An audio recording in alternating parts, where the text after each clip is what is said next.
Night after night, from the first day of the Second World War until almost the last, a deadly ritual took place at RAF airfields up and down the country. Thousands of airmen squeezed into briefing rooms and hangars to receive their targets for tonight's bombing raids. Their mission? To smash German industry and break the will of her people to fight. You were all agog to see that curtain pulled back and see where you were going. If it was a dangerous target, you could actually feel the tension. That was the most awful moment, was when they revealed where the target was. It was either, oh, good-o, or God almighty, not again. In 6 years of war, the RAF would launch more than 250,000 raids against Nazi Germany. On board, tens of thousands of Britain's most highly trained fighting men. Ahead of them, a terrifying trial of nerve and endurance. Every operation you ever did, you always looked back at the coast and thought, am I saying goodbye? Will I see it again? Over Germany, I used to tremble. The roar of the engines, and outside, just darkness, darkness, darkness. And when you were over Germany, of course, death seemed to be waiting you everywhere. And it was. The skies over Germany were bristling with the war's most fearsome defensive systems. Radar, flak towers, night fighters, and blinding batteries of searchlights. You felt that the whole world was looking at you, and also every anti-aircraft gun was firing at you personally.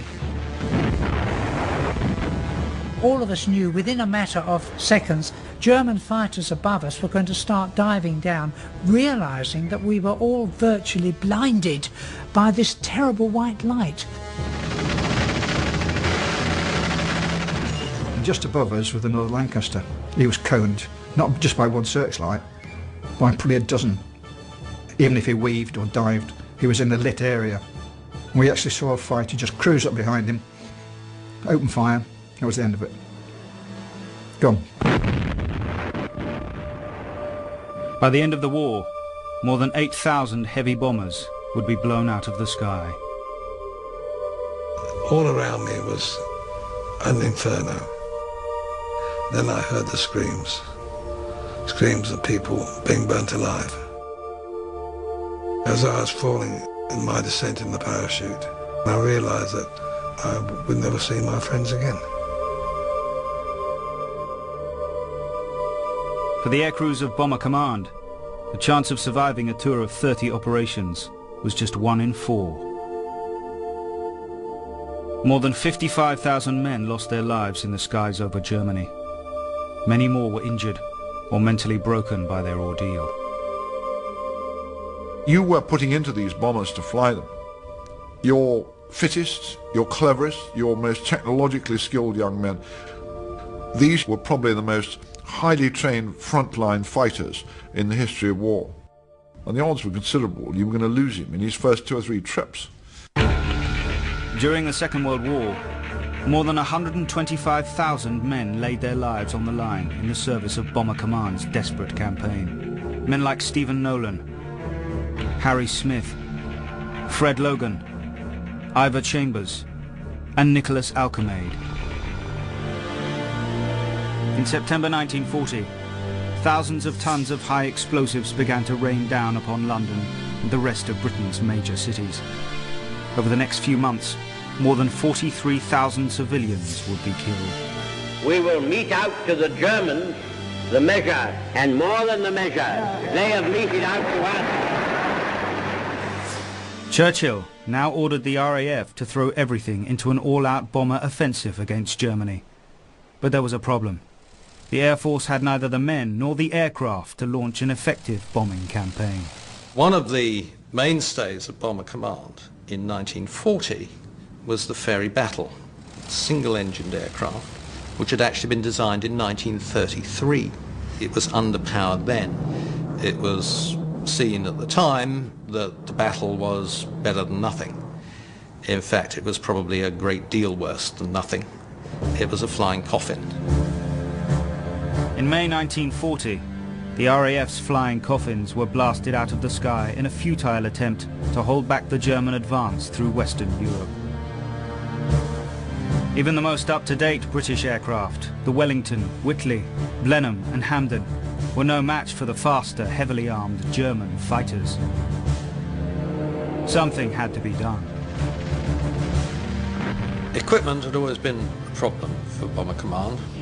All Bomber Command's aircraft were twin-engined with a limited range and a very limited bomb load.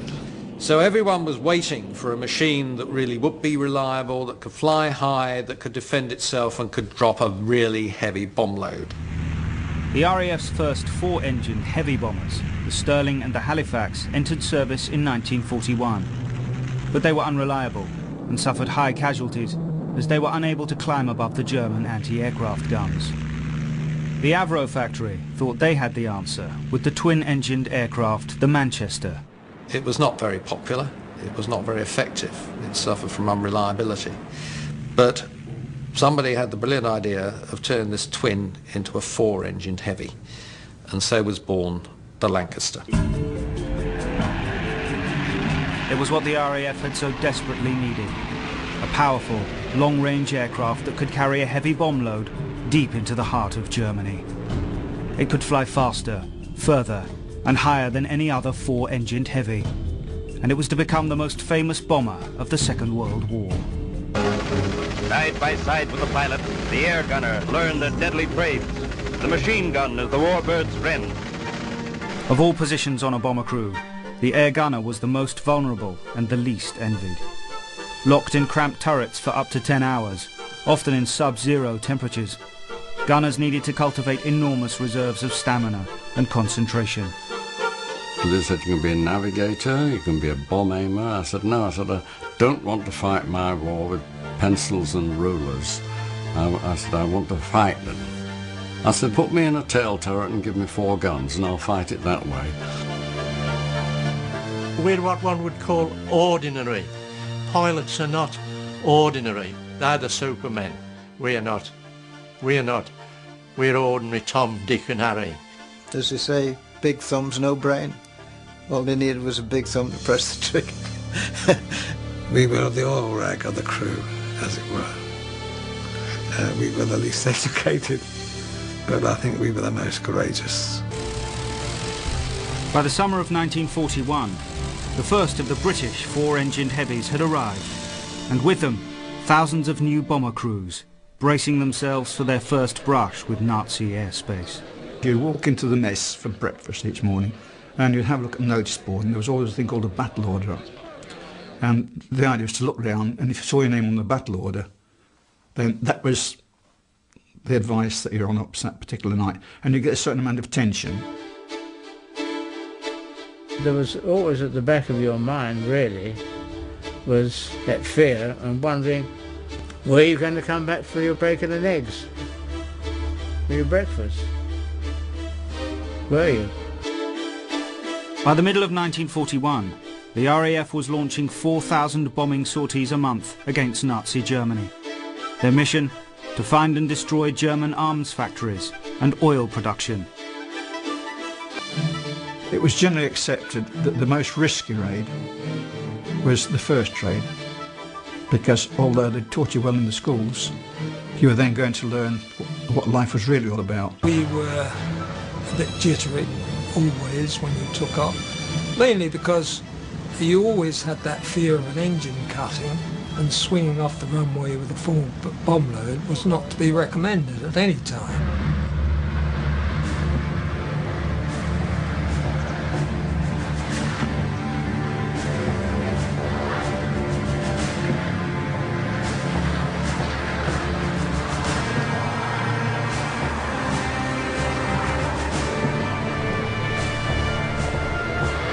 First trip scared the hell out of you, really. People were shooting at you from all directions. And you thought, hey, God, you know, I'm not going to survive this lot for very many trips like this. By 1941, the air crews were paying a heavy price for their courage. In June alone, more than 1,200 men were blown out of the sky. You'd go to bed at night, and there were 2 crews to a Nissen hut, and one would fly maybe, and the next morning they wouldn't come back. And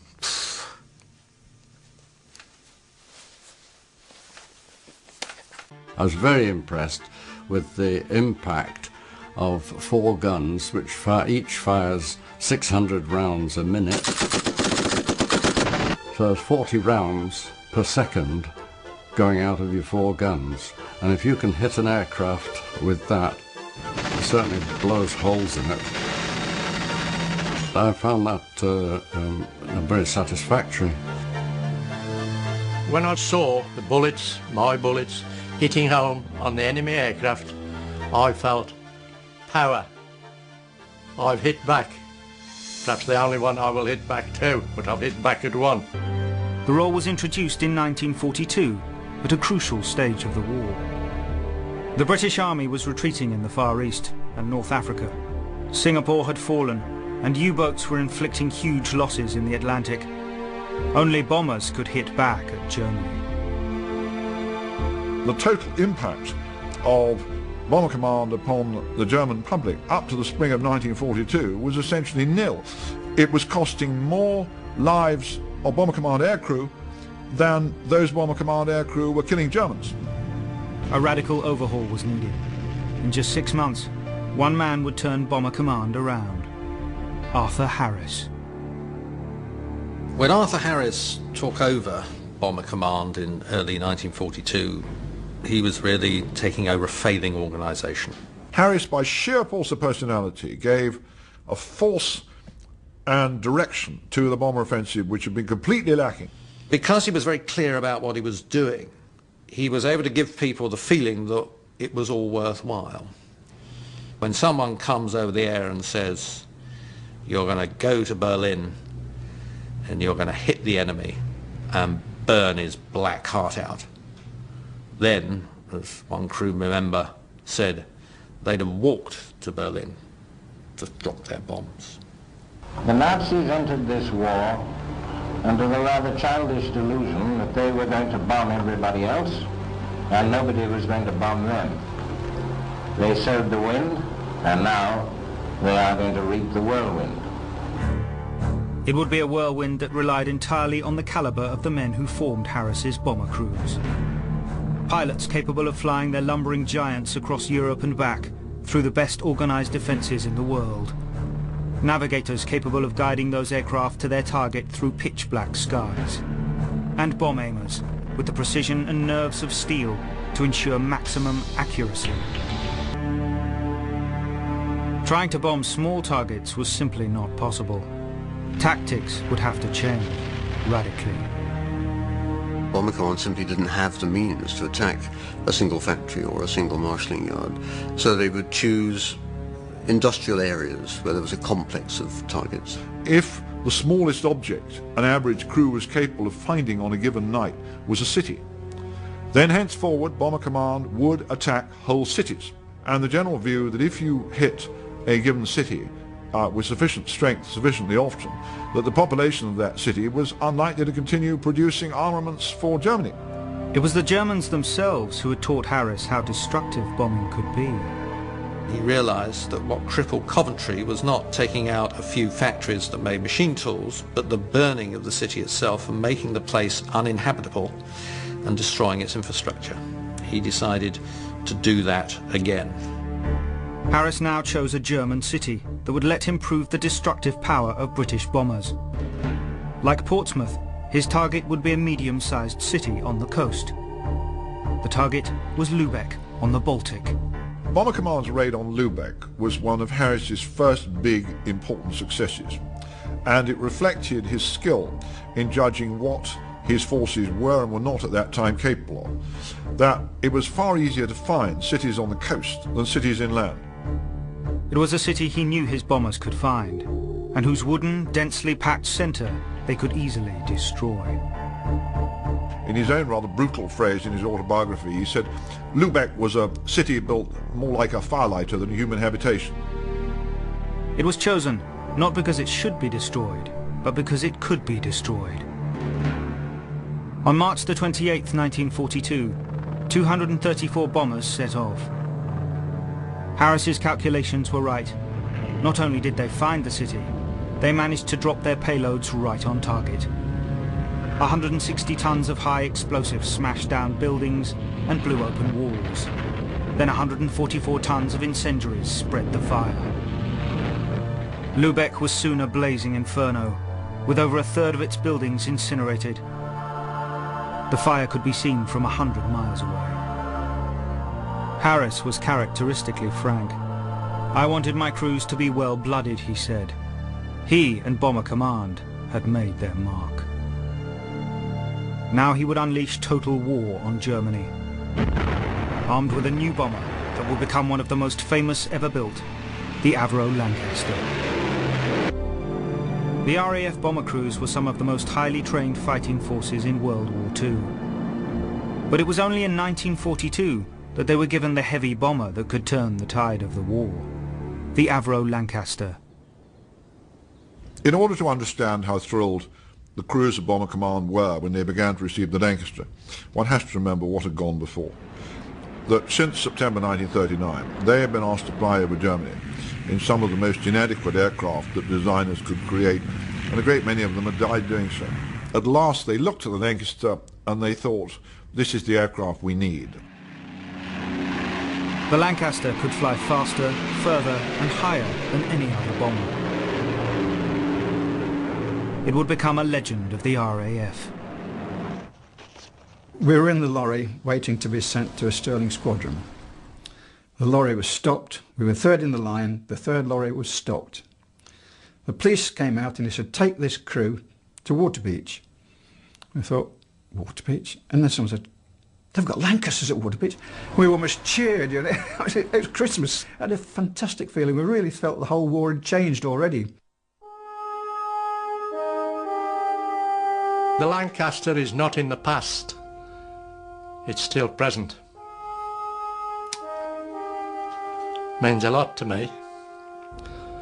I spent a lot of waking hours in a Lancaster. I feel secure and safe. I can say nothing else. I am safe in that aeroplane.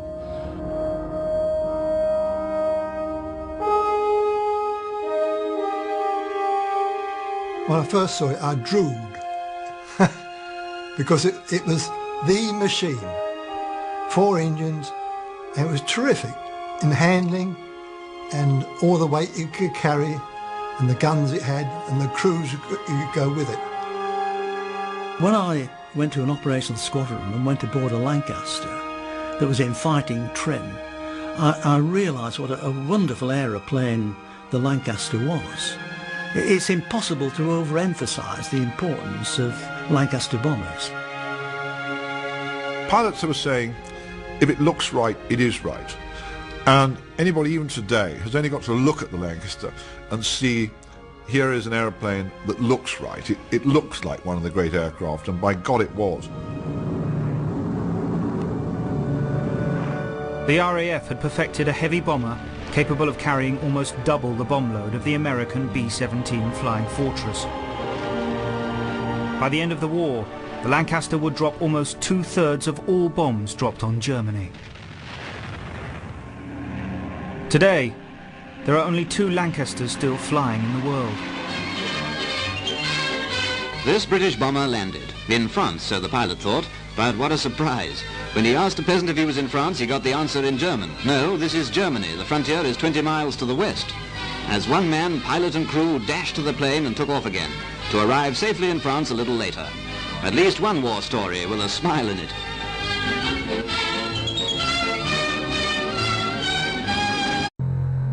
In May 1942, Arthur Harris, the head of Bomber Command, planned one of his most audacious raids.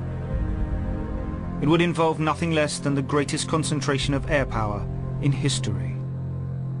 He needed a big, spectacular success. And he came up with this idea of sending 1,000 aircraft, a number nobody had ever thought of, to attack a single German city in a single night.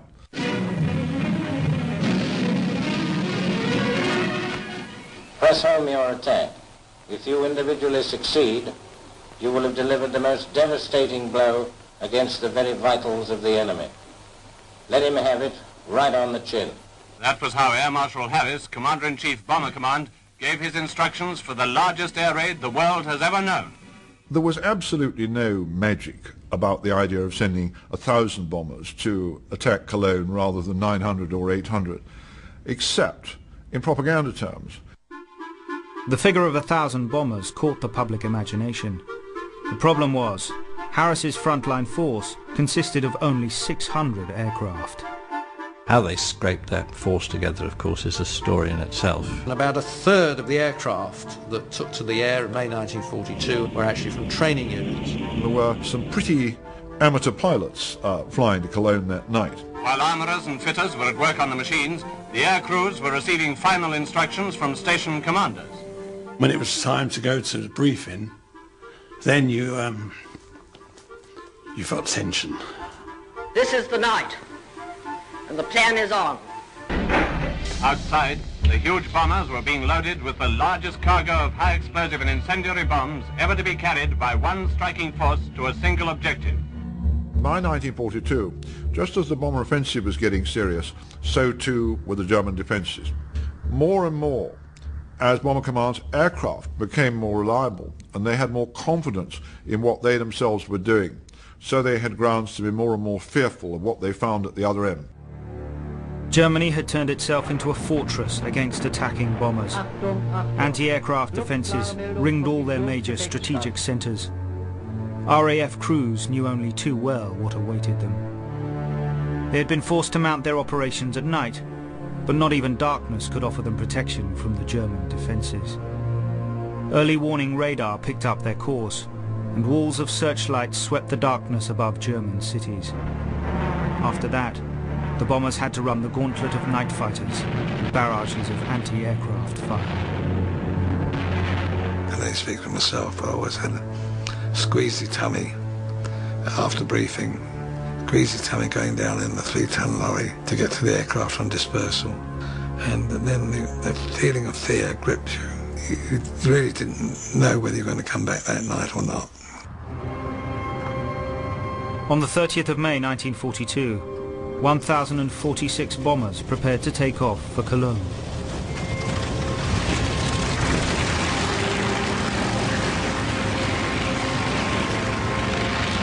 Harris had committed to battle all his frontline troops, his reserves, and even his training units. This was an unprecedented move, staking his entire force on one attack.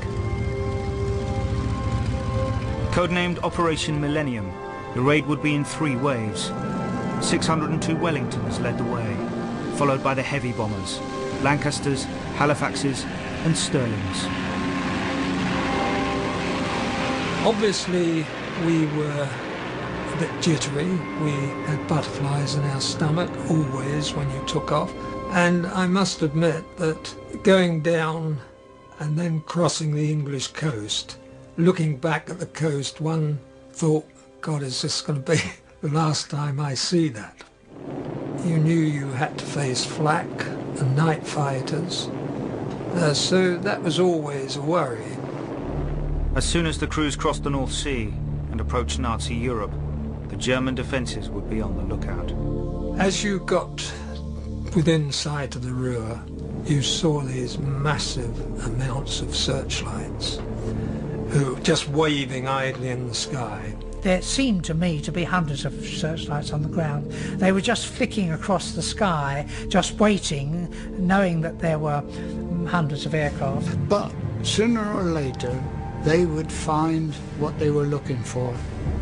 Crews were particularly wary of the radar-guided searchlights.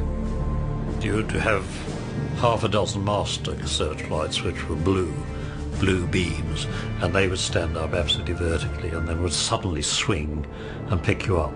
And then immediately you were picked up with that, the other searchlights, 10, 12 or 15 or whatever, would swing round and cone you. You were then coned in searchlights. To be coned in a searchlight, you thought they were lethal weapons. You felt the whole of Germany was looking at you. Or the coning was like being in a car with all the headlights shining through the windows at you, and you couldn't see the instruments. Everything brightly lit. The band of light was quite terrifying because you felt as though you were in a crowd of people in the middle of Piccadilly Circus and you were the only person there who was completely naked. And of course, once you were coned in searchlights, then the flak opened up. And all you could do really was to hold on tight and let the skipper do what he could to get you out of it. Every available German gun would then be trained on the one aircraft. We were coned by this white light that they had, and we were in it for 12.5 minutes. And the normal survival for being trapped in a cone was 3 minutes. We did every manoeuvre you can think possible, but we got out of the cone eventually. And the pilot said, "I've had enough of this," and he jettisoned the top hatch and decided he was going to parachute out. And I grabbed his legs, and the bomb aimer came back and he helped me. We threw him down the stairs, and then I flew the aeroplane. And halfway back over the North Sea, he sort of got his wits back together and came and took over and took it back in. But we don't talk about it, really. At its peak, the bomber crews faced over 1 million men and 55,000 flak guns. The Germans were so efficient they could actually put a barrage of sustained fire up at any one particular height, which was usually between 22,000 and 25,000 feet, and they could actually fill that air and sustain it with flying shrapnel and steel for probably 20 minutes. They were awesome sights at times, you know, when you see the amount of flak coming up and you've got to fly through it. You could virtually walk on it, wall to wall. But when you got amongst it, you could hear the ping as bits of shrapnel hit the aircraft, you know. I got several bits of flak through the navigator's position, and of course you never knew when one of those bits, lumps of metal, was going to hit an absolutely disastrous part of the aeroplane. Well, it feels like your aircraft's being buffeted about. You can even get the smell of cordite as well, of flak at that height. And you could get the flashes, and you had the thump of near misses coming all the time. And then we say, very casually, as Englishmen do, flak was a bit hard tonight, wasn't it? Penetrating these defences was one thing. Accurately identifying the target was quite another. In August 1942, a new elite corps was set up, the Pathfinders. Even within Bomber Command, Pathfinders were highly respected. They were regarded as an elite. You were a Pathfinder, and you were one of the guys to volunteer for an especially dangerous role within Bomber Command. Their task was to drop brightly coloured flares, marking the target for the main force of bombers that followed behind. Every stage from 1942 onwards, Pathfinders were frightfully important. And of course this had the effect, if the Pathfinders marked the wrong place, then the whole attack went awry. Leonard Cheshire, one of the outstanding bomber pilots of the war, would later pioneer a new type of marking, swooping down from the usual bombing height of 20,000 feet to just 500 feet. This film shows one of Cheshire's low-level operations, which was far more dangerous, but also exceptionally accurate. At that level we could see everything. With all that amount of illumination and light, you could see particular individuals walking about or shooting at you. Up to 40 minutes before the arrival of the wave of heavy bombers, the Pathfinders would be circling the target area. You got half a dozen aircraft milling around at say 500, 600 feet, hunting for the point to be marked, and there was great competition. Everybody wanted to be the first person to identify the aiming point and mark it, and the first person to spot it shouted out "tally-ho," and then dive bombed the marking point with his target indicator.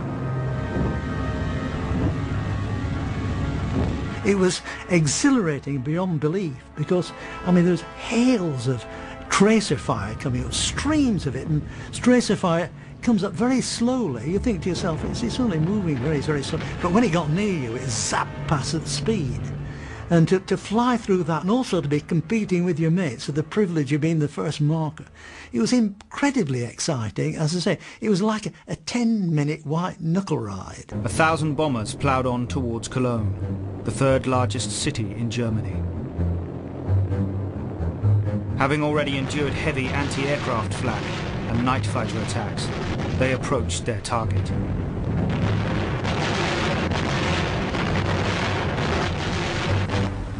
They had already battled through the first line of German defences. You then had to find the target, which was not always easy, particularly as the aircraft might be thrown all over the place at the time. The target is not just one little tiny thing, it may be an area about half a mile square. One then went on with the bomb run. I would then move down into the front of the plane, I would lay on my belly and I would get the bomb sight ready, and then the navigator would say, 4 minutes and we shall be over the target. Once you got over the target, it got even worse. The flak was intense, searchlight and fighter activity was intense. In fact, as you ran up to the target at times, you wondered whether you'd ever get there for all this get back. Because it was hairy. In order to bomb accurately, you had to fly straight and level for 4 to 5 minutes. You see, it seems an eternity, and you are vulnerable. Once those bomb doors are open, anything coming on you, you can't do much about it. Time just seemed to absolutely stand still. It wasn't making any progress. It took you so long to get there. And there's a pilot shouting at the bomber, get rid of the things. There was a tendency, I suppose, to get rid of the bomb and get the hell out of it as quickly as you could. But it wasn't always easy, as you can probably appreciate. You got there eventually. And I would begin to position the pilot up. Left, left, left, left. Steady, steady. Bomb's gone.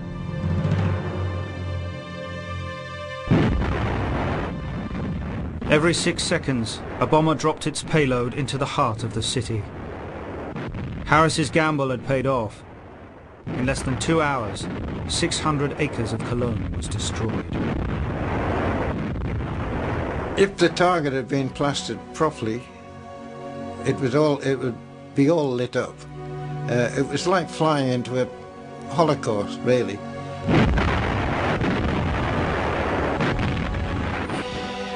You could, at times, you could be fascinated by the sight below, particularly if the target was burning. It was an awesome sight, and almost indescribable. 1,000 bombers. I mean, the noise must have been awful just from the engines, apart from the bombs. Because you had the fires on the ground, the searchlights, the flak coming up, the fighter flares over the top. They were all in vivid colours. Explosions on the ground, explosions in the air. You see aircraft going down. You see an aircraft blow up. You see tracer bullets flying all over the sky. The thump of the bombs, showers of sparks. It was the greatest pyrotechnic show I think I've ever seen in my life. There's a target, a light. The rivers of gold, rivers of red. It was purely Dante's Inferno. Everything was fire, flame. Strangely enough, I didn't even think of Cologne Cathedral when I was over there. But I thought of these people, and I didn't know what to do, what to say, and I felt I wanted to say the Lord's Prayer. And it just would not come out. I knew the words, but the words would not come out. 2,500 fires gutted the city. Remarkably, only 469 people were killed, though 45,000 were left homeless. Cologne's war industry was crippled for nearly 2 months. More destruction had been wrought in one raid than in the previous 70 raids put together. Arthur Harris had made his point in devastating fashion. Despite losing 41 bomber crews, there would be no turning back. Bomber Command now had its tactics. The next 3 years of war would be the grimmest yet. By 1943, the destructive power of the Lancaster had been demonstrated in terrifying fashion by the RAF. They'd sent 1,000 aircraft against Cologne in a single raid and reduced the city of Hamburg to a smouldering ruin. Now they wanted to go one better. There was one target that frightened bomber crews more than any other. Berlin, the big city. Berlin wasn't just a prized industrial target, it was the political heart of the Third Reich.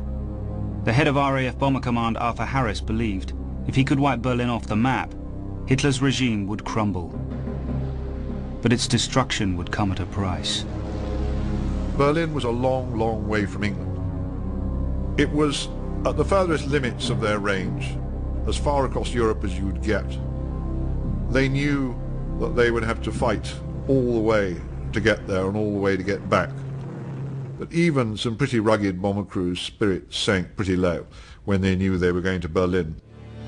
For the young airmen of Bomber Command, the prospect of a 10-hour trip into the very heart of the Third Reich held a dread all of its own. I think everyone went, oh, you know, if it was the big city again. When you saw what you were being asked to do, you said to yourself, am I going to live? If it was a long target, a big target like Berlin, this feeling in your stomach was there. It was right in the gut, you know. We were told, you must absolutely wipe it off the face of the earth, because if you don't, you will have to go back tomorrow. And they'll be waiting for you tomorrow, and more of you will get shot down. And I remember thinking, what a dreadful thing to say. He's virtually saying, if we don't do it tonight, we're going to be killed when we go tomorrow night. But that actually was very true.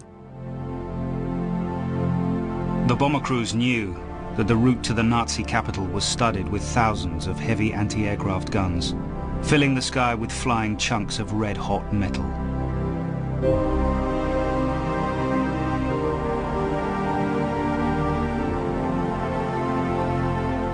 Belts of dazzling searchlights ringed the city, and lurking in the darkness, an even greater danger, the German fighter.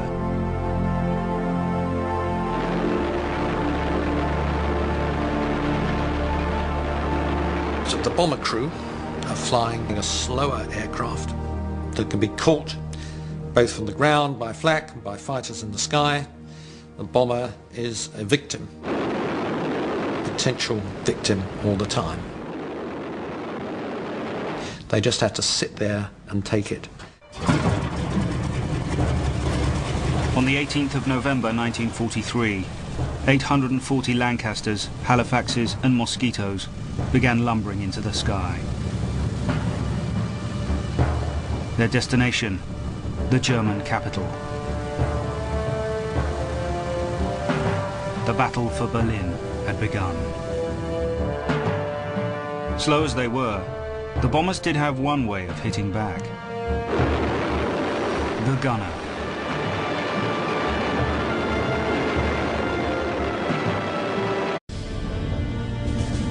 By December 1943, the battle for Berlin was in full cry. But the head of Bomber Command, Arthur Harris, couldn't have picked a worse time to attack. The winter of '43 was to be one of the severest on record. The group captain at North Creek went into the briefing, atrocious weather, just absolutely atrocious weather. And he said, well, gentlemen, Bomber Command has been stood down due to the weather. But as you know, we fly when the sparrows are walking. So they flew.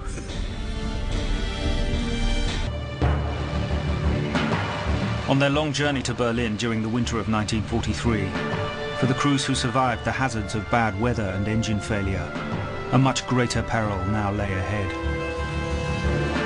The German night fighter. Armed with powerful cannons and guided to their targets in the dark by radar, the night fighters were coordinated with flak guns and blinding batteries of searchlights. Together, they formed a deadly barrier across the entire length of northern Europe. It was known as the Kamm-Huber line.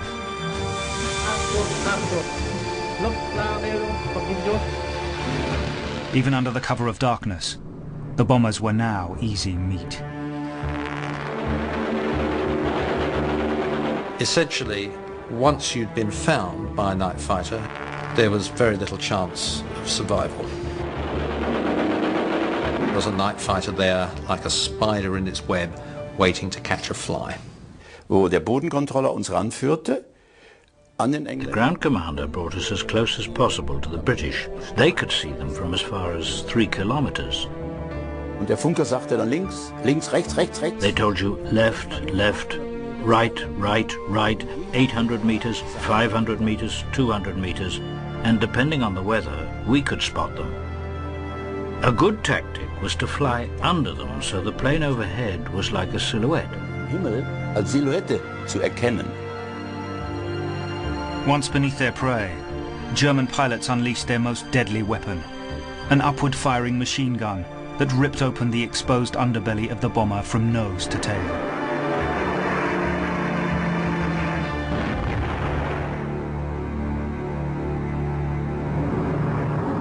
On the 10-hour journey into the heart of the Third Reich, only the vigilance of the gunners could give bomber crews even the faintest hope of survival.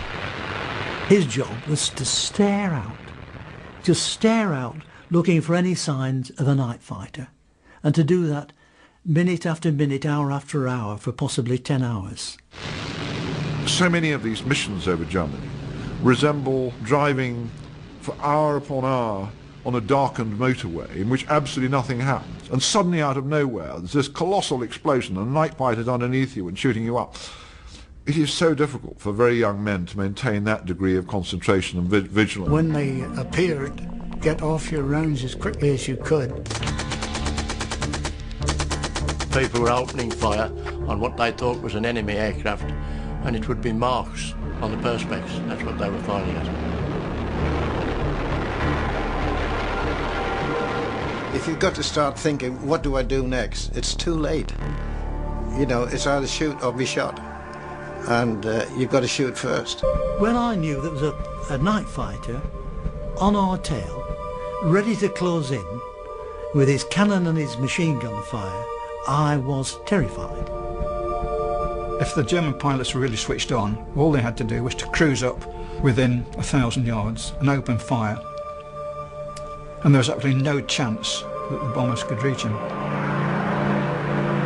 can't imagine the damage that's done by concentrated cannon fire, pouring down the fuselage of a bomber. It goes up like a fireball.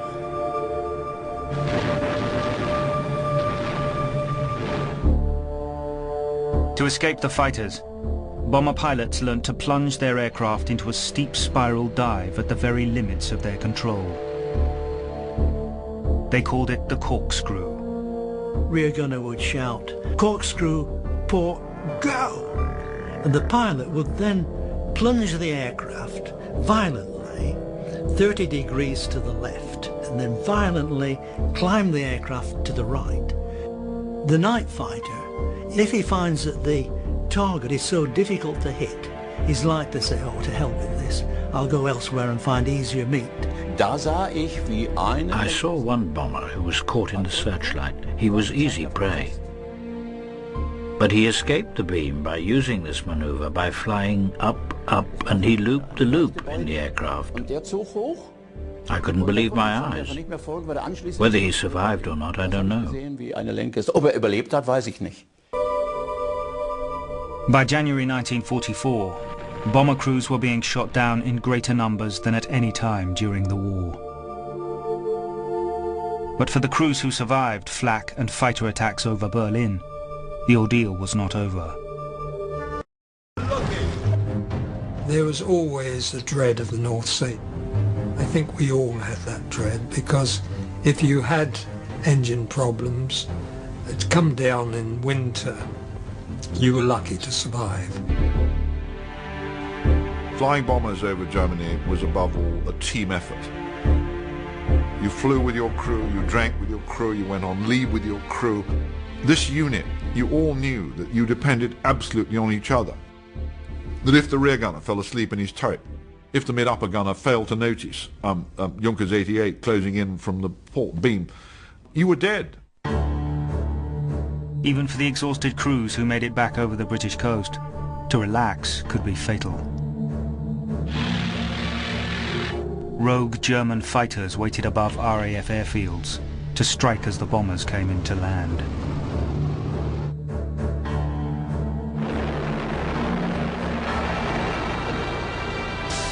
We came into the circuit one night. I think there was 7 aircraft in the circuit. And this Ju-88 came from somewhere and he shot 4 down in the circuit. Boom, boom, boom, boom. All the crews were lost in those 4 aeroplanes. That was 32 men. It has an extremely unnerving effect on the bomber crews. You can just imagine you've found home, you're just landing for base, and one of them's there waiting to get you. For the young men at Bomber Command, the terrors of the raid were to be endured again and again. Crews were required to fly a tour of 30 nerve-shattering operations. One crew turned up at an RAF station and, being young, just fresh from flying training in Canada, asked how long it took to complete the 30 tours necessary, and found rather evasive answers. They discovered the reason for the evasion was that nobody, until then, had succeeded in completing 30 tours. By early 1944, less than 1 man in 5 was completing their tour of operations. The average crew could expect to survive for just 6 missions. I have sat some nights in my flight office and watched young aircrew go off, knowing full well that I'd be lucky if I saw 50% of them back again. But they went. That was their job. They were asked to go, and they went. The battle for Berlin had brought the men of Bomber Command to their lowest ebb. For the first time, morale was starting to crumble. Men were losing their minds. I just lost my marbles completely. I don't know what I did, what I said, or anything at all. I think a screw went somewhere. That's how I feel myself. They sent me into an RAF mental hospital at Matlock in Derbyshire. I was never the same after that. Never the same. During the Battle of Berlin, cases of nervous breakdown amongst bomber crews more than doubled. By the end of the war, 6,500 men had been driven over the brink and withdrawn as mentally unfit for service.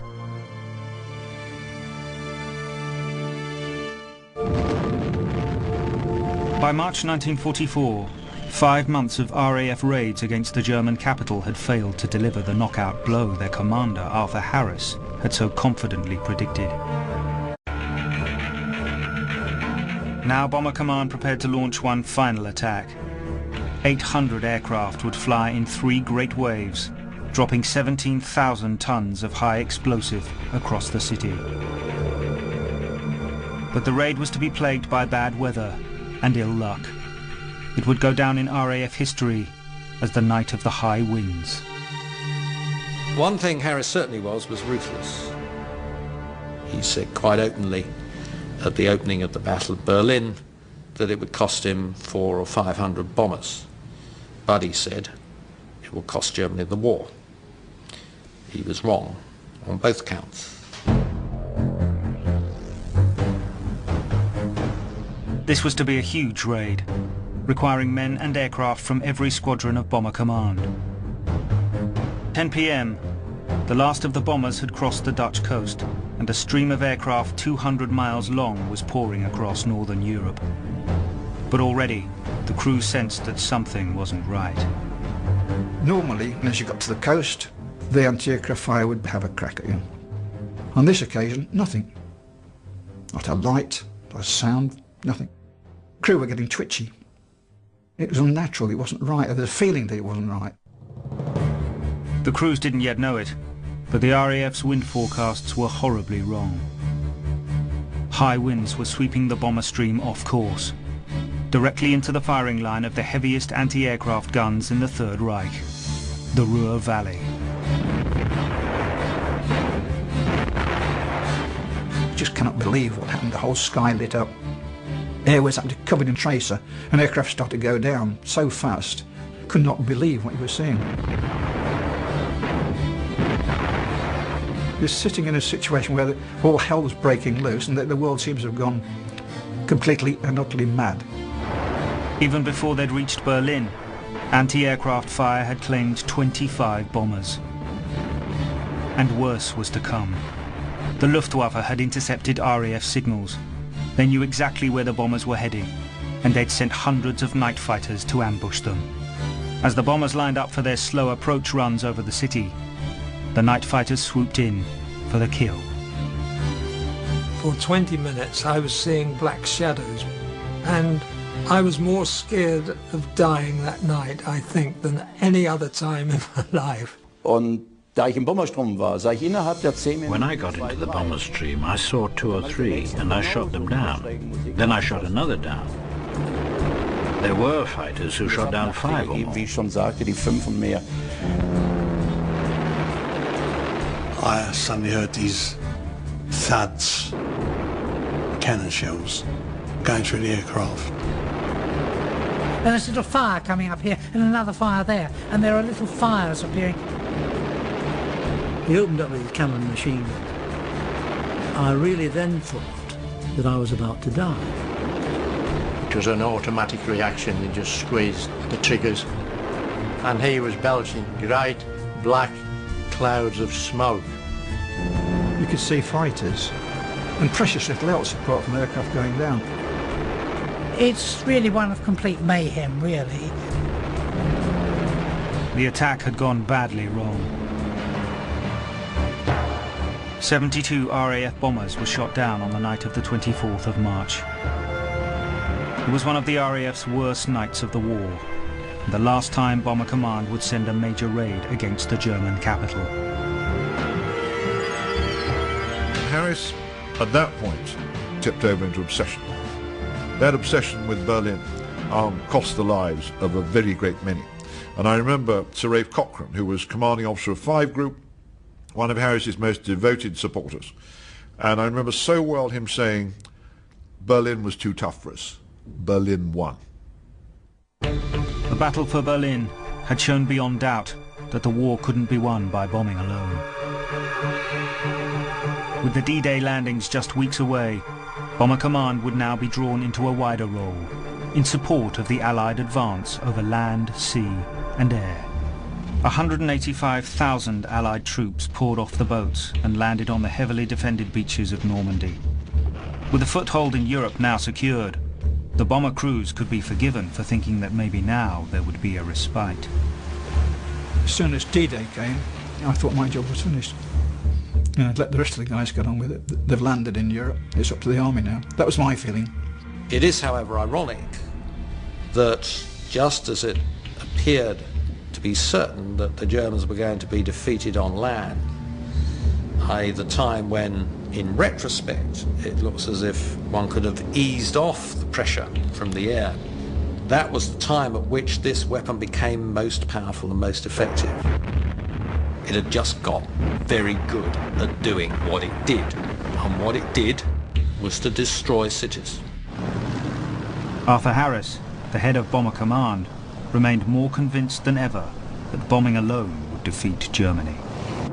The dream that everybody had had in early years of the war had now become reality, that Harris could deliver, if not the absolute knockout blow, he could certainly make Germany crumble. Whilst the land forces ground forward mile by mile on both the eastern and western fronts, Germany's resistance showed no signs of weakening. There is something of a view that after the Battle of Normandy, and the destruction of the German forces in France in August 1944, that was more or less it. It wasn't.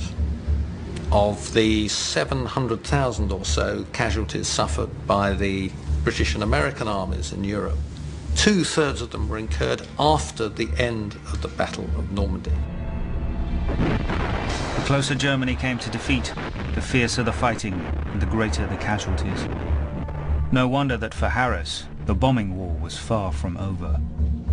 Were they seriously to say that these bombers should stay on their airfields and do nothing? There were the land forces advancing. In what way could they be helped? In what way could this war be shortened by even a week or a month?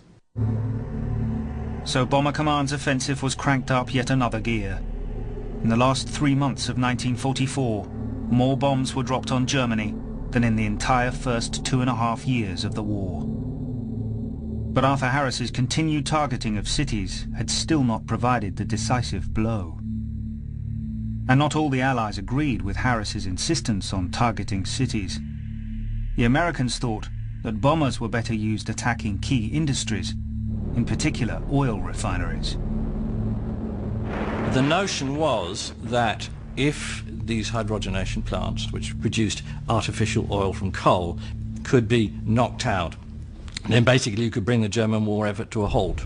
And they also believed that their scientific approach to singling out the vulnerable targets in the German economy was going to be far more effective than the British approach of bombing cities. This difference, of course, was encapsulated in the American decision to bomb by day, so they could see these targets properly and more effectively, and the British decision that they would bomb by night. Germany now suffered round-the-clock bombing, but the Americans were to discover just how imprecise precision bombing really was. The problems the Americans found, of course, was that it was one thing to say you can hit these precise targets, quite a different thing to do it. It was so cloudy much of the time, and so they developed systems of blind bombing where you just attack where you thought the target was through cloud. The reality was that for all the talk about precision, the American raids themselves were rarely very precise. It has been said with some truth that the main difference was that the RAF precision-bombed area targets and the US Air Force area-bombed precision targets. So for the wretched Germans underneath, there was no meaningful distinction between what the Americans were doing and what the British were doing. The bombing continued to intensify. For Arthur Harris, there was no doubt that Germany must be stopped, whatever the cost. Harris was now an obsessive, in that any man who personally collects in his home photographs of wrecked German cities, his famous blue books or notorious blue books, and shows them to any visitor, to the point that members of the royal family who came by would be frequently embarrassed. They'd be seized by Harris like the ancient mariner and dragged off to come and look at his blue books. He became fixated with these images of the destroyed cities of Germany. We keep on stabbing and stabbing, and which keeps on coming back and coming back and coming back. The sheer resilience and fighting power of the German army was quite staggering to everybody at the time. So the eyes of Bomber Command turned to new targets, deep in eastern Germany. This decision would spark one of the most destructive and controversial raids of the war. By 1945, Bomber Command had become the most potent destructive force in the war. Its crews knew this, but were shielded from the worst of the horrors unleashed below. You realised with satisfaction that you were helping to win the war at that particular time, destroying their industries and their railways and so forth. The personal thought of killing people didn't enter your head an awful lot. We had an idea that what we were doing to the German cities was what they had done to us. Our main feeling was one of self-preservation. Let's hope to heaven we get through this and get back. It was an impersonal war. I was only too glad I wasn't in the army and had to put a bayonet through another man's stomach or something like that. When I was in that aircraft, I was a young man. Those sparkling lights on the black velvet background, they weren't people to me. There were no people. They were just a target.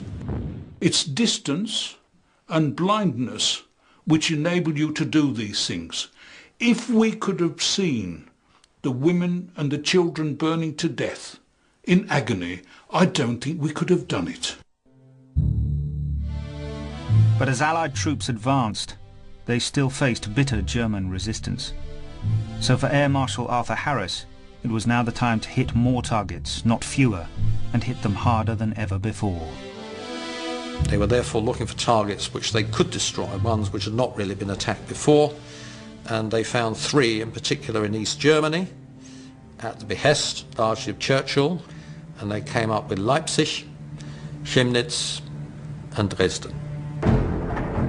At dusk, on the 13th of February 1945, hundreds of heavily laden bombers set off for Germany, just as they had done on so many nights before. Their target was Germany's 7th largest city, Dresden. Their objective, to stop German reinforcements from reaching the Russian front by smashing Dresden's transport infrastructure. Dresden was another raid just like any other. To the people who were doing it, who've been doing things like this every night for the last 4 years, it didn't seem that special. It was just another city in the last months of a very long war. Dresden, as far as we were concerned on the day, it was just another operation. At the briefing, they said this is a very important rail and road and waterway junction, and this town needs to be obliterated. The target seemed no different from any other, except for one thing. Dresden had so far escaped all serious damage from bombing. It didn't look like a wartime industrial target.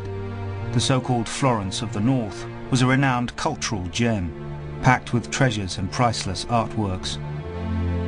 But the stunning architecture concealed state-of-the-art factories that produced radar and signal devices and communication equipment, Dresden's specialities. Most people didn't know there were these factories in Dresden. They're not immediately evident when you go to a place like that, when what you see is the palaces and the churches on the river and the beautiful river meadows and the surrounding countryside and so on. Worst of all for Dresden was a terrible combination of factors that would make this raid one of the most destructive of the war. Dresden was in a sense the raid that went horribly right. It was the perfect raid. There were almost no cock-ups, which was practically unheard of. The weather was perfect, which in February is unheard of. And in fact, it was a patch of fine weather just over Dresden. 30, 40 miles to the north, you couldn't see anything. Much of the flak defending the city had been moved to the Russian front. The air raid shelters were makeshift and inadequate. At 10 p.m, the first of the Pathfinders swooped down and dropped their blazing coloured flares. Experienced and highly trained, their job was to mark exactly where to bomb. They carried out their task with deadly accuracy. Then came the first wave of big heavies, Lancasters, loaded with bombs and incendiaries. After a deliberate pause to let the fires take hold of the city, came the second wave. On the run into the target, it's very rare that we had any remarks from the front other than the bomb aimer giving instructions and so on. But on this occasion, I do remember somebody saying, "Look at those fires. What a target." Now, we must have been about 20,000 feet. And the Lancasters around us, all going in on the same heading, were quite clearly lit up, with a red glow from the fires 20,000 feet below. The second blow arrived about 1 in the morning, when people were still staying in their cellars as they were told to by the air raid authorities. They said, the air raid shelter is the safest place to be. The second wave was double the size of the first. 555 bombers poured their bomb load down onto the burning target. The fires that raged through the city were rapidly sucked in by a vacuum to form one giant firestorm. When the firestorm came, People died in their thousands, not from being blown apart or burned, but through suffocation, through asphyxiation. The firestorm sucked all the air out. There was no escape. You couldn't get through the burning streets, so people stayed in their cellars. And that's how they died, of simple lack of air. When the cellars were broken into after they'd cooled down after the raid, in many cases, row upon row were found sitting there slightly pink-faced through the carbon monoxide, but otherwise sitting in neat rows on benches, waiting for the raid to end, which of course it never did for them.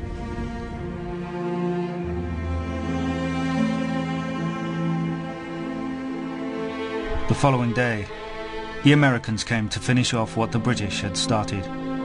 Their B-17s dropped a final barrage of bombs on an already devastated, smoking city.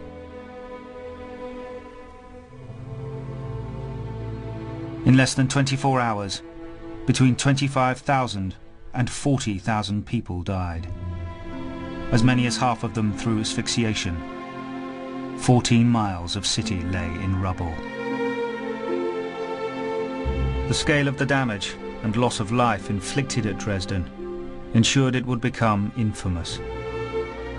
The technology of aerial bombardment had reached its inevitable and brutal conclusion.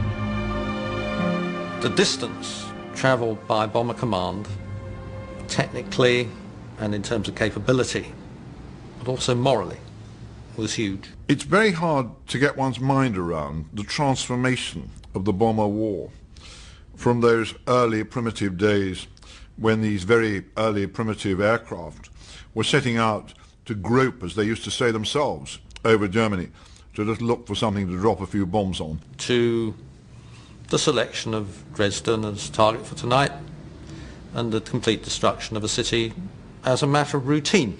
The sophistication and the scale of those massive efforts in the last days of the war is quite extraordinary by comparison with what preceded it. And it didn't stop with Dresden. In the following month, more bombs were dropped than in any previous month of the war. And other German cities suffered casualties that were proportionately even higher. But it was Dresden that would come to haunt the public imagination.